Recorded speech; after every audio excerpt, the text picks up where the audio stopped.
ઉનાળાની કાળઝાળ ગરમીની કચ્છમાં શરૂઆત થઈ ચૂકી છે. સાથે સાથે પવિત્ર રમઝાન માસ પણ ચાલી રહ્યો છે, જેને લઈ કચ્છમાં ફળોના ભાવમાં 20% જેટલો વધારો આવ્યો છે. મુસ્લિમ ધર્મના પવિત્ર રમઝાન માસમાં ફળ અને ફ્રૂટની માંગ પણ ખૂબ જ વધી છે. ઉનાળાની કાળઝાળ ગરમીમાં લોકો ભારે ભોજન ખાવા કરતાં ફળ અને ફ્રૂટ ખાવાનું વધુ પસંદ કરતા હોય છે.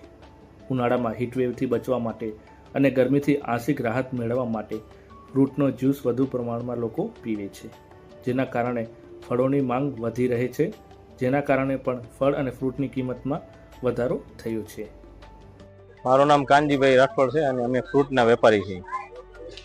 સમજો ને કે 2 મહિના પહેલા ફ્રૂટના નોર્મલ ભાવ એવા 80 રૂપિયા દ્રાક્ષના હતા અને અટાણે તો 120 રૂપિયા થઈ ગયા દ્રાક્ષના.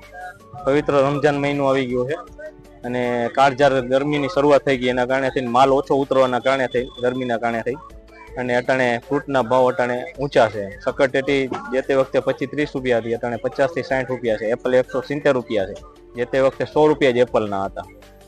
મોસંબી 50 રૂપિયા અને 60 રૂપિયા હતી, અટાણે 100 રૂપિયા થઈ ગયા છે. એટલે 30-40% જેવો ભાવમાં ઉનાળાની કાળઝાળ ગરમીના કારણે થઈને આવી ગયો છે અને લોકોને મોંઘવારીનો સામનો કરી રહ્યા છે.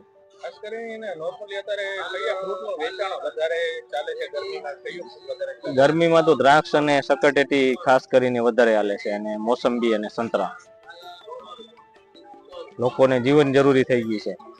પછી પપૈયા પણ અટાણે બીમારીના કારણે પપૈયાનું પણ સેલિંગ અટાણે સારું છે, પણ 40 થી 30% જેવો ભાવ વધારાના કારણે મંદી જેવો માહોલ હમણાં માર્કેટમાં છે. ગયા મહિના કરતાં આ મહિનામાં શું ભાવમાં તફાવત છે? કેટલા પૈસાનું અંતર આવ્યું? તમે સમજો ને કે ગયા વખતે 2 મહિના પહેલા દ્રાક્ષના 80 રૂપિયા હતા, અટાણે ઓલરેડી 120 થઈ ગયા છે. એટલે કિલોમાં 40 રૂપિયા જેવા, 40 થી 20 થી 30 રૂપિયા બધા ભાવમાં બધામાં વધારો આવી ગયો છે.